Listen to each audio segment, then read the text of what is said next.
damn, I'm gonna say you are you are looking damn good. Appreciate that. Yeah, you had so like obviously we're talking at the cafe, like the wedding looked pretty awesome. The photos that you posted were pretty good. Yeah. So was it whereabouts was that? It was about an hour north of Durango, by Purgatory, which is a hilarious name for a spot. I don't know where that is. Where's that? It's a ski resort. Oh, okay. Yeah, so it's like on the way to Silverton. It's about an hour up, and then we hiked. So we parked on the backside of Purgatory, and then hiked about 2.5 miles up. It was awesome. Hi, and then you did the wedding at the peak. Yeah. Oh, man, that's that's definitely different. I haven't. Yeah, it was fun. Yeah, that's pretty cool. Time. Yeah, it was that's good. Time. And how long were you there for? We were staying in Durango. We were there about a week. Mm-hmm. I saw the couple that were with. Were they like, who were they? So Danielle, that's been my best friend. She's a homie. I've known her for like over 10 years or so, at least that. And that was her husband. So her and her husband officiated, and then we spent the week with them just hiking around back in. That's pretty cool. How long have you been back in Austin for? How long have I been back? Yeah, since the wedding. I got back.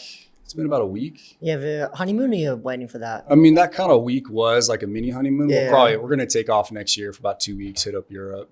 Hannah's never been to Europe, so we're going to go. She got a passport though? She does have a passport. Okay, because I was going to say, like a lot of the Americans say, "Oh, I want to go to Australia." Everyone thinks that Australia is on like Mars and they never go. Yeah. But then like, well, have you got your passport? Nah. It's like, well, got to get that. She's got a passport. Although she's got to go through the whole name change and all the legality stuff for that too. So I bet that's nice to be able to do that, because obviously when we're in like the strength and conditioning world, and you're like only like right now. Yeah. With all the teams I've sort of been visiting the last little bit, particularly in Texas, they're like, oh, we've only got like one shot to go out. We've got the 4th of July week, and then I don't have a break till like March, April. Like, it's nice to like go on vacation or get out of it whenever you want, right? It's awesome, man. I mean, that was a draw for leaving pro sport, just sport in general, just to be able to control my time and have that freedom. Because you know what it's like. And for those that are in it, it's like you maybe get 2 weeks in the year. You get like, Christmas break, not really. And then you get like a little bit of time in the summer, and that's it. For sure. It's like the aura. Oh, you get to work in pro sport. I remember when I got my first gig at the South Sydney Rabbitohs in Australia, we got a family friend, like they live next door. And one of the daughters of my sister's comare, which is like Italian for like a godmother, she was like, oh, like, because I had this big Rabbitohs gear van. It was like my company car, if you will, because I was obviously in charge of all the gear and the kit. Yeah. I parked it at the front of our house, this big logo, and she's like, this is like in November, and the season starts around March, and they're like, she's like, are you already back at work? And I'm like, well, yeah. She's, oh, I thought you guys just turned up and played, and when the season starts, it's like, no, exactly. So unless you're in it, you don't really understand like, how much you sacrifice, right? Yeah. I mean, college, I think pro sport was better in terms of, I think work-life balance is bullshit, but I think you get more of like flexibility in pro sport, especially in the NFL, American football.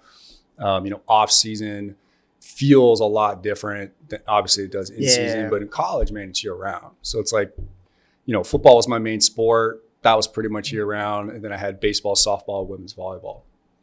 So I was going all year. Yeah, when I was at Baylor, I did football and track.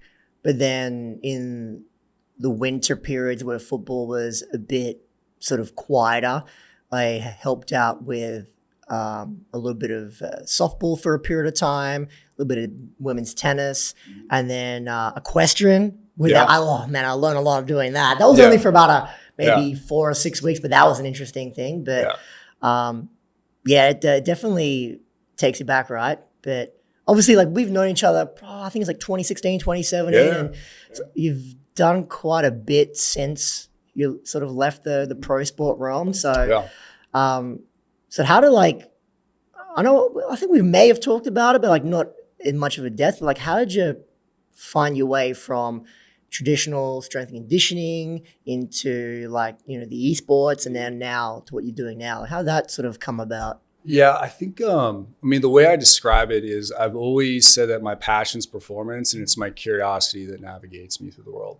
So even going down that traditional S&C track, I was always interested in more than just pushing and pulling weight. It was like, all right, so there's obviously more than just the training in the weight room. There's the on-field conditioning, there's the rehab, there's nutrition, there's sports psychology, there's the sports science. So I was always kind of looking to say, well, what are all the factors that make somebody successful what they do and be able to play and compete at a high level, not just a flash in the pan, but for a long period of time. So I think that was like the first kind of thing for me. And then being in the NFL was great. It's like people, when I left, they told me it was career suicide.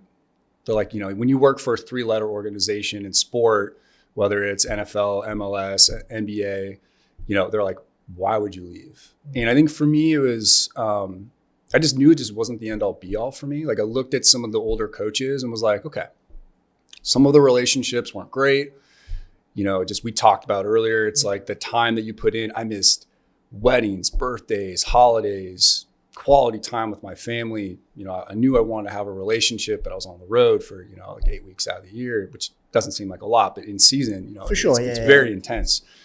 And I've always been entrepreneurial minded. Like I've always wanted to, what had been modeled to me early on from my mom and my uncles and just other, family friends was you can create a pretty amazing life if you just take your work ethic and you have an idea and you do the work. And so that's really what I think started this kind of curiosity. And then being in the NFL was great, but I was in the NFL, San Francisco 49ers, the 2 really rough seasons with Tom Sula and Chip Kelly. Yeah. You made it through a coach. For those who've been in pro sport or any sport, like you can kind of read the tea leaves a bit and say, okay, I made it through one coaching change. I don't think we're going to make it through another. Sure. So I saw that coming. And around that time, I just started reaching out to friends, mentors, and colleagues. Say, hey, like, me, you know what I'm about. What else is out there? Like, what's a different area that could be explored that maybe hasn't been really tapped into? And one of my dear friends, Rami, he was a CEO of a company called Push that got acquired by Whoop. Him and I have been working on some projects while I was at the 49ers. And he's like, man, you should check out Esports. And I was like, okay, that's interesting. Like, I didn't really know much about it. I knew it was big. Didn't quite understand under the hood what was going on. When I started to approach it, same way I would approach any team that I'd work with, say, okay, what are the factors? What's the organizational structure look like? What's training look like? What's practice, travel? What I realized very quickly is there's way more similarities than differences. And I was like, that's pretty interesting. Yeah. Were you a gamer? No, not. Are you familiar with any games? I grew up playing like Sega and had Game Boy and stuff like that. Sure. But what was more interesting to me, honestly, was when I started to really explore what was going on. I was like, okay, no one's talking about their performance. Like these are elite individuals. They're incredibly talented, cognitively switched on. And nobody was talking about, well, how do you help them perform better? And let me reframe that. Only a few people were talking about that. But the few that were doing it, I was like, I think I could do that better. Yeah, definitely. Like there's some gaps, and I think I can close some of those gaps. So that was kind of the first inkling. And then, quite honestly, being in the NFL is great because you have the shield on your resume. And so I started to just reach out to people that were connected. LinkedIn is awesome for that. Yeah, definitely. And just, asking questions and starting to have more conversations and started to create this momentum around like, I think there is a there. And then ultimately, our staff did get let go, had opportunities to go to other teams. And I was like, if I'm ever going to do something different, now's the time. Yeah. So why not? NFL is always going to be there. So that was that jump into esports. I gotcha. But you mentioned that you've always had an entrepreneurial mind. Yeah. And when you got into strength and conditioning at the very beginning, at the college level, do you ever have a thought of hey, I'm going to ride the wave, but eventually the end goal is going to be, I want to own my own business. I want to do my own thing. No. Or did it just happen as it came along? It kind of happened as I moved along. Well, my track that I thought I was on is I was going to be a head guy. Yeah. I'm going to go do this head S&C thing, whether it's in college or pro sport. Then you kind of realize, especially in pro sport, there's only 32 teams. Yeah. Right. And to get to the head guy, it's it's not impossible, but it's definitely hard. And it's not that I'm not against hard work. I was like, okay, well, could I fast track that and still accomplished that, but just in a different context. Was there like a tipping point or a period of time in your career, whether it be as a strength coach or in esports, where you're like, well, now's the time to go down this road, like to make my own business, be my own boss, do those things that I've always wanted to do? Yeah, it was during the time of the 49ers. Oh, okay. So that's like basically 49ers, but you went down the road of the esports and then it sort of evolved into something even more. So like talk about that, talk us through that. Yeah, so what happened was when I left the NFL, I was consulting. So I was consulting I started doing like some MMA coaching, which I love. That's been a huge part of my life, and working with some fighters, doing some one-on-one coaching stuff, doing some team stuff. And then I was like, okay, so that was kind of like the business entrepreneurship. Yeah. And then I had this opportunity to then go basically build a venture within a holdings company for an esports organization. So that was it was working within an organization, but it was very like intrapreneur. Yeah. Where they said, hey, we want you to build a department that's within this holdings company, but we want you to then spin that out and make it an actual business.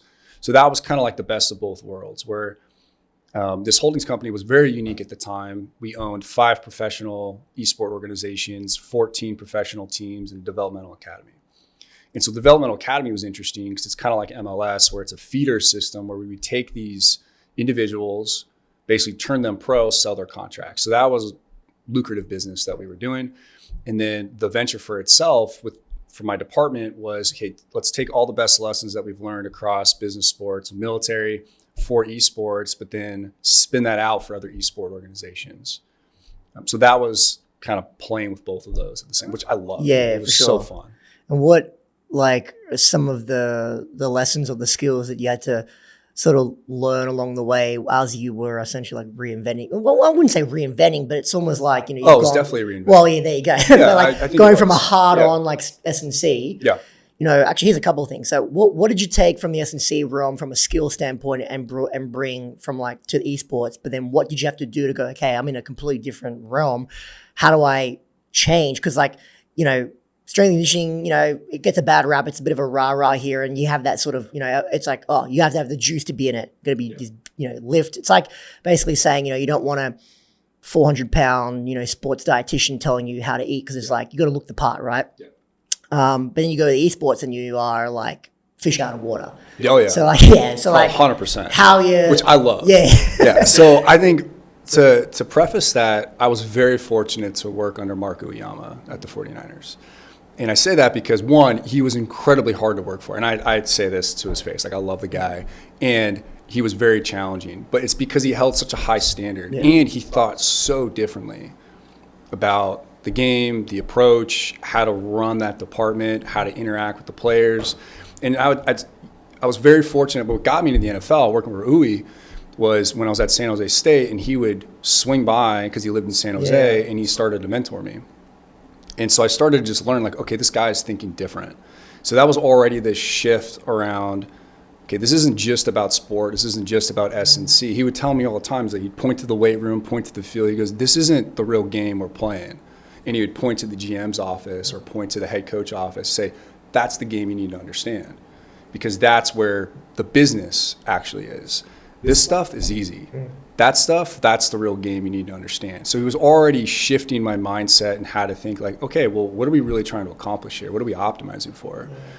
So that was definitely a skill set that I took into the esports realm. Said, okay, rather than going in and being super rah-rah, which I definitely had my time doing that, specifically with different teams, because even like the esport teams, the titles, the personalities that play those titles are very different, which was just a really cool experience to kind of see. You got the deep thinkers, you got the kind of like, you know, guys that came from traditional sport that ended up playing esports, and then the people that were just totally different. So that was one thing, is just really approaching with curiosity and saying, okay, what are we really trying to accomplish here? Right? Aside from just being better at video games, what needs to happen from an individual perspective, a team perspective, and then all the supporting roles. So that was the first piece, just being really curious, asking way more questions than I had previously, and just being very honest, saying, hey guys, I'm coming from traditional sport, and that aside, really what I care about is you becoming a better version of you so you can be better at what you do. So how do we do that together? That was the first piece. And then from the business perspective, man, it was, I cannot overstate how important it is to have great mentors. Yeah. I've been so fortunate just to have amazing people in my network where I would call them, ask questions, probably, I won't say too many questions, be like, all right, dude, yes, okay, go take it, go run with it. And then just reading books. But the difference with reading books, and one of my other mentors would tell me this all the time, he says, it's one thing to read it, to listen, but you need to actually take it through your own mental exercise of saying, okay, it's all about critical rationalism, meaning you need to have conjecture and refutation, meaning you have to have guess, you have to think about what it is you just read or what you just listened to, start to poke holes in it, so that's the refutation, and criticize it. So it's hypothesis, criticize it, and you constantly work it through and you create your own explanation, because explanatory knowledge is the most powerful knowledge. And I think that's the missing link for a lot of people. They just listen or read something, but then they kind of miss the gap of forming their own understanding so they can take action on it. Yeah, I gotcha. Yeah, I like books that are able to allow you to do exercises and practices like that while you're reading. So one of the first books that I read that was like that was How to Think Like Sir Alex Ferguson. Oh, and, cool. Yeah, and in that book is like, okay, now take time and here are some strategies that, Alex Ferguson did with his athletes. And then I'm like, I'm going to get up and get out of my room and do things. And it's like, for me, that's how I learn better, right? Yeah, it's practical. Yeah, for sure. But at the same time, when you're not certain of what they're trying to say in the book, and then you actually go ahead and do it. Oh, I understand that now, right? The other aspect, if I could probably put that in line with, you going into that esports realm, let's put, ourselves in, the gamer's shoes where I'm not understanding the book. They're not understanding you because they're like, who is this guy? This is very brand new. Yeah. They've probably got doubts on what you're doing, and you may have doubts from what you're doing because you've never done it before. So how do you navigate both of each other's doubts? Yeah. So the first experience I had with an esports team, my very first, they call them boot camps, was with a Dota 2 team, which is a 5v5 deep strategy game. And they flew me to Istanbul for a week long to work with this team. They were all European. English was their second language. And, I had these decks and all this stuff I wanted to take them through. And I was like, I'm reading through this stuff on the flight and I'm like, okay, this could all work or it could all blow up. But let me just ask a lot of questions, observe, and really just being in the trenches with them and just observing how they play, observing how they talk, observing what's actually happening in the game. And granted, I still don't understand that game and I spent a lot of time around it, but it was just asking questions and have it be a two-way conversation. And I think that's kind of the biggest entry point in any engagement with an individual is just get to know them and ask questions. And when they ask questions, okay, well, tell me more about that. Try to understand on a deep, below the surface is really where all the transformation is. So I think that's the biggest thing is just one, saying, hey, I know what I know, you know what you know, let's share this knowledge together and let's see what we can create. And I think that helped a lot. And coming from the NFL, most people in the world have some understanding of what the NFL is. So he must know something, which isn't always the case, in sense of you may know something, but it could be absolutely bullshit. For sure. I think a lot of the time people look at, you worked in the NFL, so you must have been the elite of the elite. And obviously you're there for a reason, so you're elite in some aspect. Yeah. But a lot of the times, you were at the right place at the right time. Totally. You know what I mean?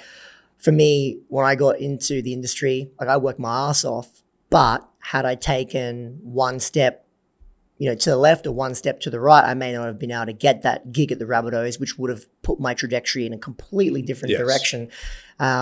And end of the day, was very lucky to be part of that championship. So it's okay, if I wasn't at the Rabbitohs and didn't be part of that championship, where would I be now? I wouldn't be in the US, I'll tell you that, because then there's a domino effect of we wouldn't have been able to come over here to do a training camp, blah, blah. So it's completely There's understand. Infinite number of universes that could have happened that's why I think it's so important to have presence and attention, because that is the only thing that's keeping you on path, and you could take any infinite number of decisions that could take you anywhere. It's I thought for a long time that I wanted to be in the military, and I'm like, well, that could have been a really cool trajectory in my life, but I wouldn't be where I am today. I wouldn't have the wife that I have today. I wouldn't have the experiences and the people in my life. And Who's to say it's better or worse? I have no idea. It's just what it is.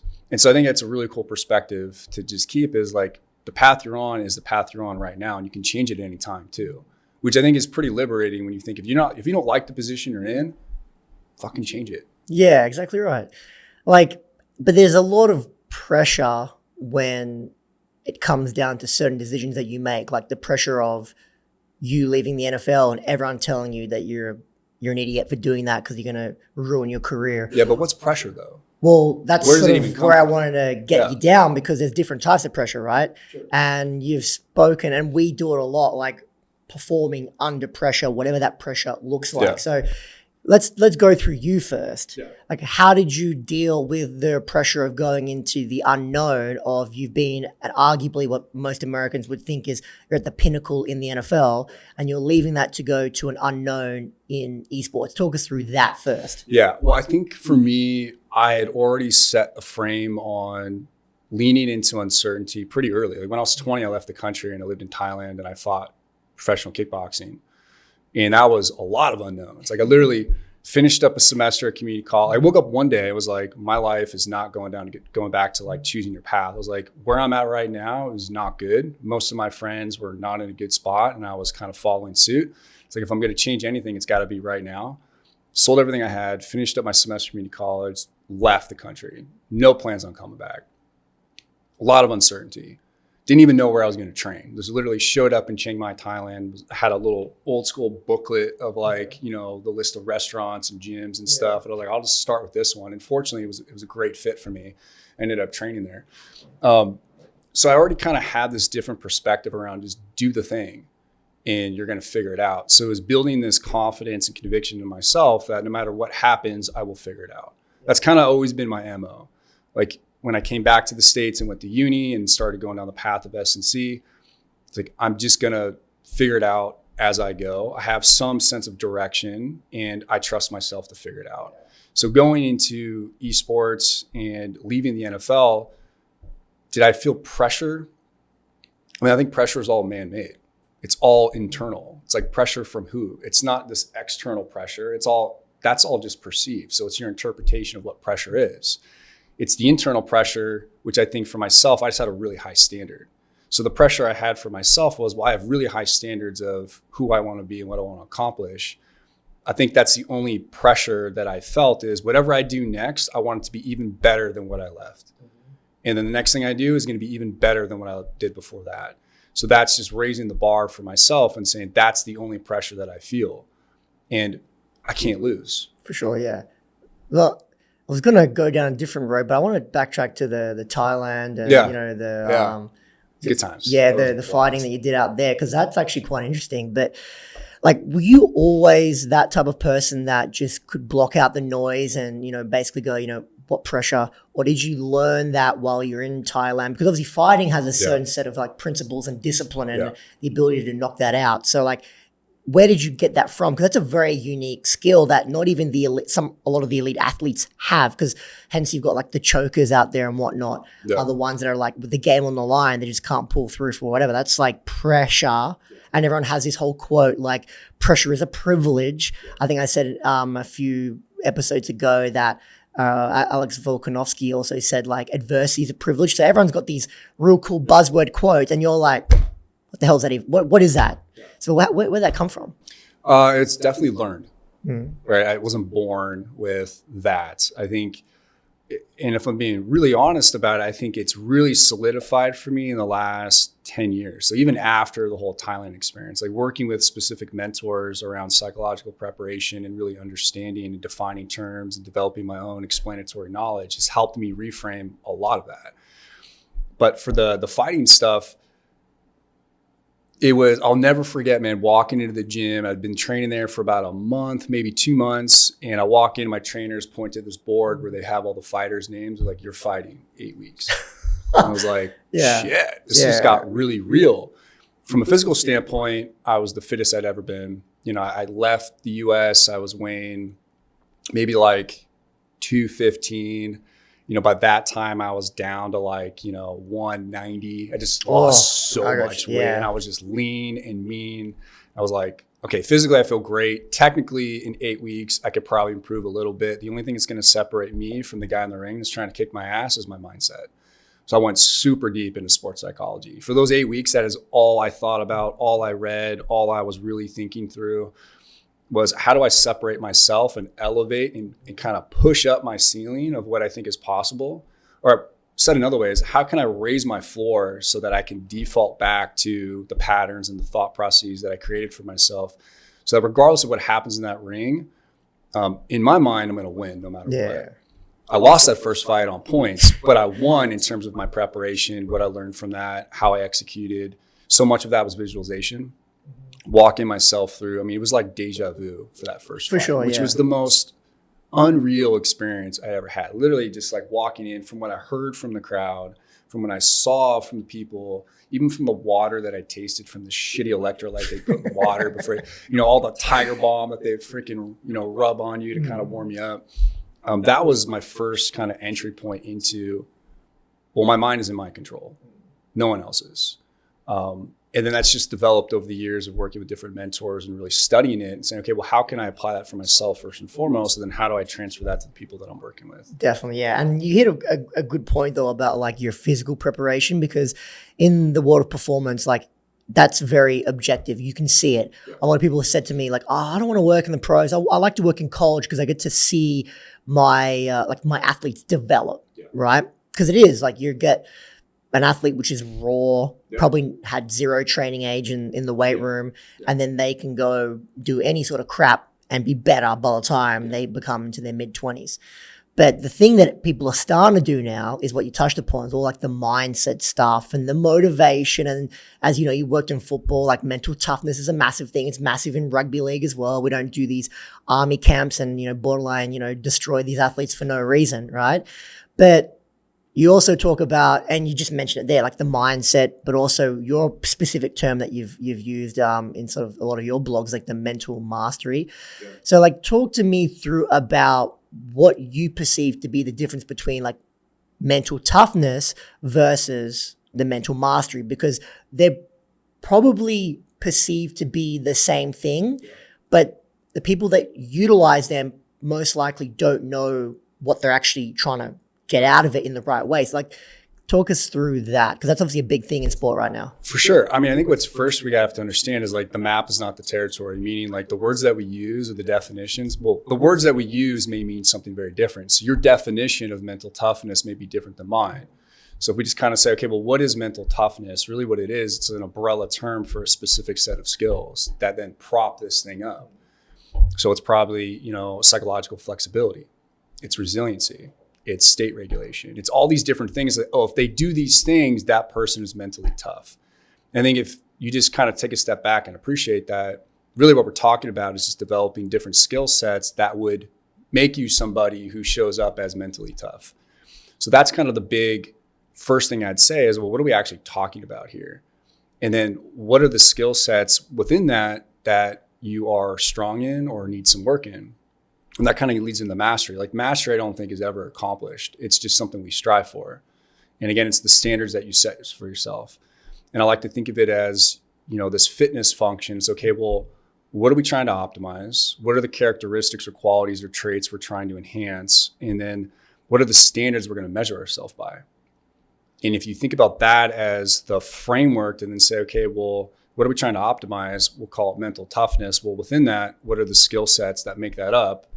Well, those are the characteristics and traits. Okay, well then what are the standards? What are the standards you're going to hold for yourself of my state regulation?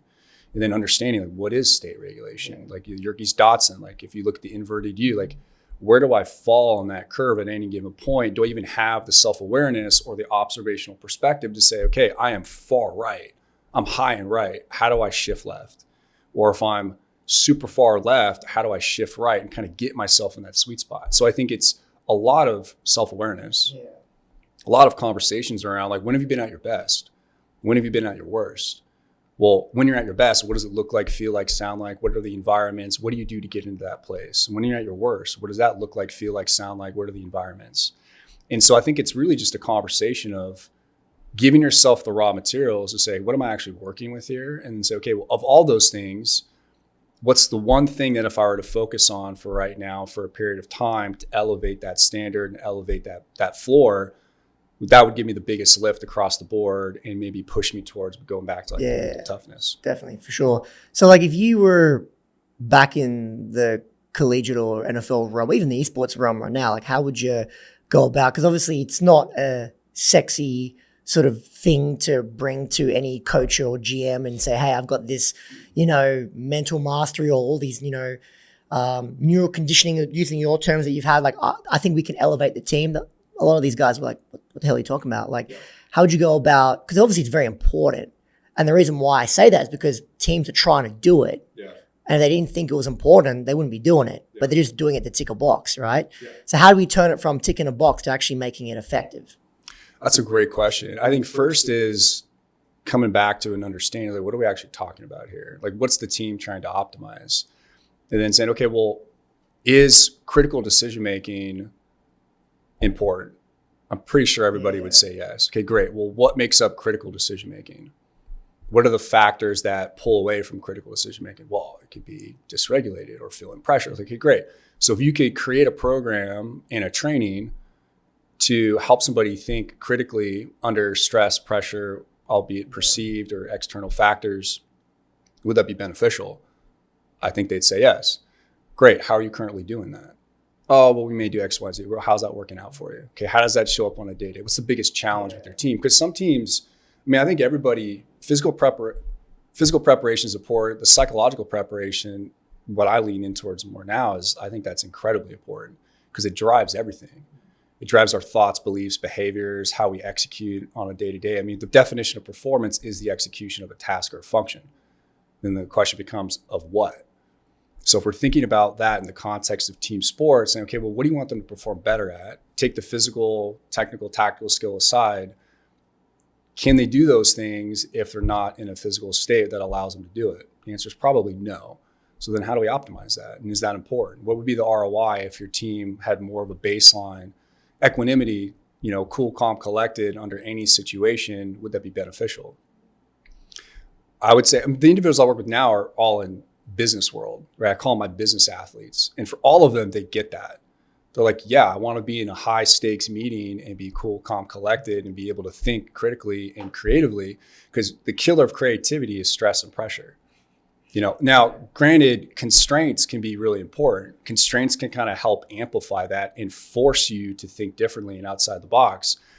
But if you're completely dysregulated, your emotions are running wild, whether it's positive or negative, you're not going to be able to think at your best. For sure, yeah. And do you see like the conversation behind a lot of like commentators that are talking about, particularly in the NBA, how you've got the Europeans that are coming into the sport, that they're more, for lack of a better term, like mentally tougher because they're from those war-torn regions, whereas the Americans are a little bit. Do you buy into any of that? That's a great question. I think lived experience matters to a point, but again, it all comes back to interpretation. So if they interpret those experiences that they went through as a means to improve and reinforce any part of their mental resiliency, then I think it does. Because you could take two people from the same region under the same circumstances and have very different interpretations and perspective on what happened. It's like you look at the twin studies, they grow up and they're very different. Well, why is that? It's because the way they're interpreting, genetically they're the same, but they're interpreting information very differently. So I think it could hold true in some situations, but then you can also look at kids from the inner cities in the US that they can go two different directions too. So I don't think it necessarily matters on whether or not they come from a region of war. I think it's how they're choosing to interpret that information and then channel that in a positive way for themselves. Well, it doesn't have to be like a region of war. It could be like, low socioeconomic, single parent family, all that sort of stuff. But like, I think adversity and hardship helps because it's a pressure test. What makes you more appreciate what you have when things are going well? I think so too. That's kind of like the whole dichotomy of it, right? It's like, how can you appreciate love? Like, I think you appreciate love that much more when you have the ultimate heartbreak. And you're like, oh man, like being in love and having someone that cares for me and I care for them. This feels really good because I also know the other side of that when I don't have that when I'm in heartbreak. So it's kind of like this interesting polar opposite. For sure. And from your experiences, and it could be from pro, college, wherever, like what do the elite of the elite differ from a mental mindset from everybody else? I think a couple things. One is they're really curious. Like when I look at my time back in the NFL, you had like the super vets or like the pros. Just because you're in the pros doesn't mean you're a pro, right? Like everybody's a pro. But the ones that separate themselves are like the pros, where just their whole mindset and their approach was very different. How they thought about their practice and their training, the diligence in how they watched film, the conversations, the questions that they were asking. I think that's the first piece. The second piece is just understanding and appreciating like their body and their mind is the vehicle for their performance. And they just took extra care of themselves in those ways so that they could show up for game day and be at their very best. Do the elite got like mental thinkers, like you see like every now and again, like there is a, I believe it's a Navy video of a bunch of pilots just sitting in a chair and they got their eyes closed. Yeah, and the Blue Angels. Yeah, the Blue Angels.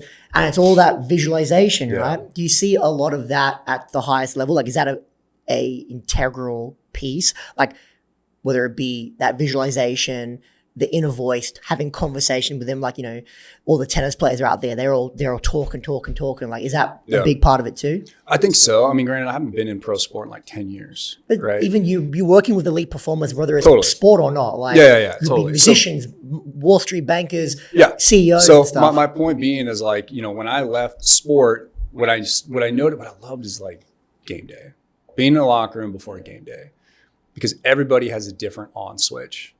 You got some guys that are just dancing, hooting and hollering, some dudes that are like the silent assassins, others that are like everyone has their own formula for how they switch on. And for some of them, it was the visualization. It was going through the reps. It was going through the plays. It was going through the checkdowns. And then kind of moving into different arenas, you know, the esport guys, for them, it was just a lot of exposure to different film, but then also just starting to think through, okay, well, what would I do in this situation? So whether that's visualization or just mentally rehearsing, you know, looking at the film, saying, what would I do?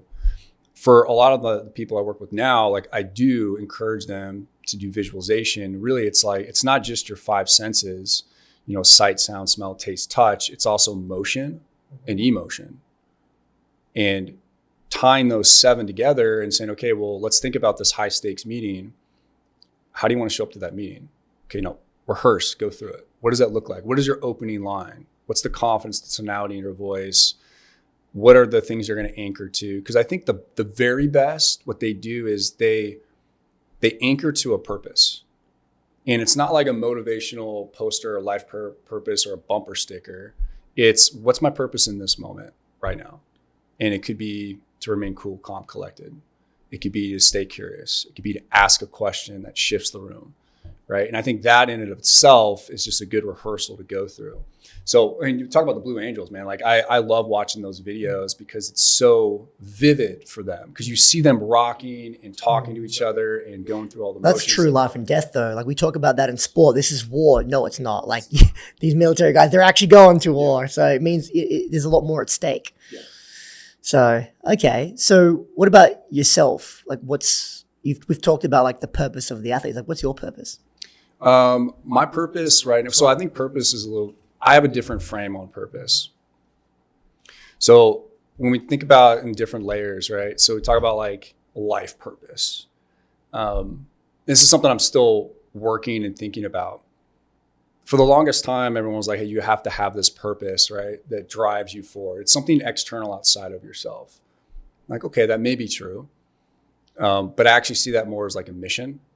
For me, what I choose to believe right now is my purpose is to know myself deeply and to show up authentically. And the only way I could do that is continue to refine my own understanding of who I am, put myself in positions that test that against my assumptions of who I am and continue to grow. So for me, my overall purpose is to know myself. And then when I think about the purpose that's kind of universal in how I show up, it's equanimity. It's to show up cool, calm, collected, regardless of the circumstances around me. Because if I could do that, well, then I can access all my critical faculties. I can think creatively, and I can show up the way that I want to show up. So that's like the one purpose, and then many missions, because man, first mission for me was S&C all the way. And then it became going down the route of esports. Then it became building my own consulting practice. And then who knows what it'll be in 5. People's like, oh, what are you going to do in 10 years? I'm like, dude, I don't fucking know. If you had asked me that 10 years ago, I wouldn't say that I'm doing this now. And then even 10 years before that. So I think it's really a matter of the more you know yourself and learn, constantly learn, and pressure test that within yourself, you can choose any mission you want in life, because it's a matter of interest. It's the whole thing around like identity. I've really changed my thoughts on identity recently too. It's, I think identity is like, well, I am this thing. No, you're not. That's just what you're interested in right now. Like your identity is if you get, taken to the jail and they take your picture, they say he's 6'1", brown eyes, brown hair, 195 pounds. That is like an identity. What you're interested in can change. And it doesn't matter what you're interested in. And when you take that frame, then you don't get dysregulated when somebody questions your interest. Like, oh, it's just what I'm interested in. You don't have to be interested in it. And I actually take no offense if you are or aren't. It doesn't matter. So it kind of removes yourself from any of the negative implications around identity. Have you ever been in a situation where you've misunderstood yourself of who you are? What do you mean? In terms of like you are very much working on understanding and developing who you are as a person, but then has there been a point in time where you were like, well, who am I really? Like I thought I was this person. This didn't work out in certain avenue of life, and now I'm a bit lost. Oh yeah, constantly, dude. It's because you're always like you have this hypothesis of who you think you are, and then something happens and you act in a different way, and it's not good, bad, right, or wrong. I choose to say, oh, that was an error on my part of how I showed up or how I spoke, or one of the example I use where it was the biggest shift for me was like 5 years ago, because we're in 2025. Yeah, it was right when COVID hit. And I was in this relationship with this woman who I thought I was going to marry, bought the engagement ring, all that jazz. And she left me. And rightfully so, like I was not showing up in a way that I thought I was, right? My perception of how I was showing up was very differently than what I was actually showing up. And it was this complete mismatch of who I thought I was versus what was happening. And, the relationship just wasn't a good fit. And I kept trying to force that, and she was trying to force it, and she ultimately just left. And I was like, you know what? That was the hardest thing one of the hardest things I'd been through, and one of the best things I ever experienced. And that just reset my whole world around, okay, well then who am I really? If I thought I was this person, but the results I got were X, who do I really want to be to get Y and Z result? And that created this shift in how I related to myself, how I really started exploring, well, who am I? What am I about? What are my standards? How I want to show up? How do I want to communicate? How do I want to do love, relationship, platonic, romantic, doesn't matter. That was a big shift. And a lot of these shifts, like, because it happened to me too, like it's always when something bad, well, maybe not bad, but like something that you didn't expect, or it's a slap in the face type of moment in your life, that's when people tend to reflect and go, oh, but how do we, or are there any ways to be able to do that before it gets to that stage? Yeah, I think part of it is also just creating a feedback loop. So you're constantly learning and adjusting. This is like the after action review that they use in the military. And it's saying, okay, well, what did I expect to happen? What actually happened? What did I learn? What would I do differently? And I think if you do that on a frequent enough basis, you can start to catch patterns and trends much more quickly before things would blow up. Yeah. And that's a big part of what I use for myself and for my clients and the teams that I work with, and say, okay, well, what's our learning velocity? How are we learning? What's a framework of learning and understanding? And the key part is once you identify a lesson, which if you don't get a lesson every day, you're not paying attention, right? But like you get a lesson and say, okay, but what's my explanation for that lesson? Because then you're actually developing useful knowledge around that lesson, which then informs, well, how might you do it differently? Because it's one thing to just capture a lesson and say, oh, I learned this today. Great. For what purpose? Like, what was the lesson really about? And I think if you can do that on a frequent basis, then what that allows you to do is kind of take a step back. And for a lot of people, myself included, if it's not on my calendar, it doesn't happen. And so I schedule those blocks of times to actually take a step back and say, what have I been learning? What are my explanations? And then do I notice any trends or patterns? Because if you can start to identify, it's all about pattern recognition. So if you can identify patterns earlier on, well, then you could probably prevent an explosion from even happening and say, okay, well, I need to start shifting some behaviors so that I think this is going to happen. I don't want that to happen. So let me shift the behavior. I gotcha. What's one of the most impactful lessons that someone's bestowed upon you over the years? Well, it could be anyone. It could be a family member, could be an athlete, could be just some random person that you've I think the one that comes to mind, I was actually going to write a post about this. I had a mentor. I reached out to a mentor about a year ago, and I was like, hey, I want some feedback. Like, what can I improve on?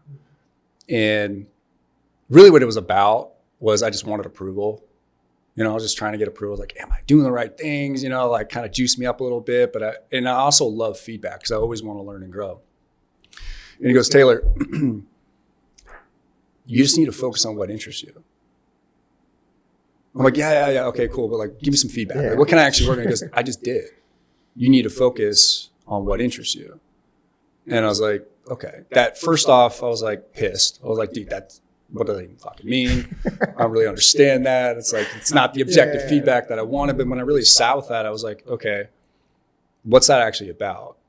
And it felt too easy. It felt really light. But really what it was about is that's the thing that matters.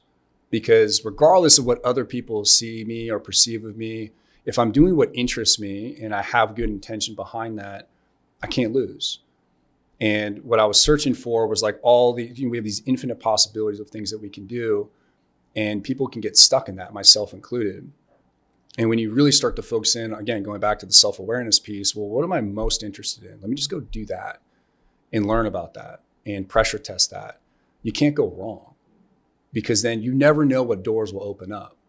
Like the whole me going into esports, I had no idea that would then open up to then working with different DoD communities in the cyber space. Full circle. Same sort of stuff, different context, but I could leverage that experience and those lessons and just for a new group of individuals. I'm like, that's cool. Never saw that coming. So you just never know. That's awesome, and that's probably actually a good segue into our little, Wheel of Valor segment. So, Rashid, before you bring me over here, man, you've had a lot of nuggets and gems today. Thanks, brother. Thought the conversation was going to go one direction, and it's actually gone a million different other ways. Okay. Obviously, I know you got a hard stop, so I wanted to get to this point. So basically, we started this last episode. We got our lovely Wheel of Valor. So there's 10 different categories. You got so you're telling me there's a chance, chasing waterfalls. This isn't where I park my car, unsung heroes, take the L, history lessons, touchdown, sliding doors, you up, hold the line. Okay. Basically, I might hold it down. Yep. Each section, it corresponds to a particular question. So I'm going to hold this down, give it a massive spin, see what it lands on. Oh, Chasing Waterfalls. Okay. There you go. Oh, there we go. Great song. Okay. Okay. What's something that makes you cry every time, even if no one's watching?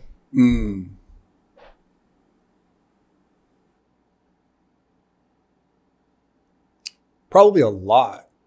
What I mean by that is there are things that I'm incredibly grateful for in my life, whether it's, tearing up right now, family, friends, mentors, experiences, my wife. Yeah, man, I'm blessed, really. Yeah. Hey, that's beautiful, man. And I appreciate it's been, and thanks for sharing that. And it's been an awesome conversation. I haven't gotten through a third of what I wanted to talk to you about. Well, give me one more, man. What else we had another 10 minutes. Another 10. Well, we can spin it. Actually, you know what? Let's go one more. What's spin. A burning question you want to ask? Well, actually, here's the thing. Is there something that I haven't asked you that you want to delve into? We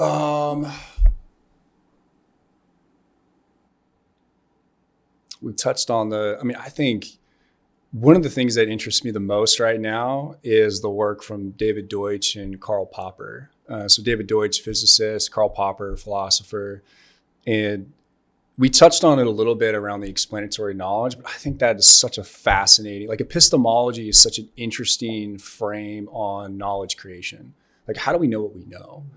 And so that's been something I've really leaned into a lot for myself and also with my clients, because it just takes it a step further in deepening your understanding of like, okay, well, what is the knowledge that I'm creating and is it useful or not?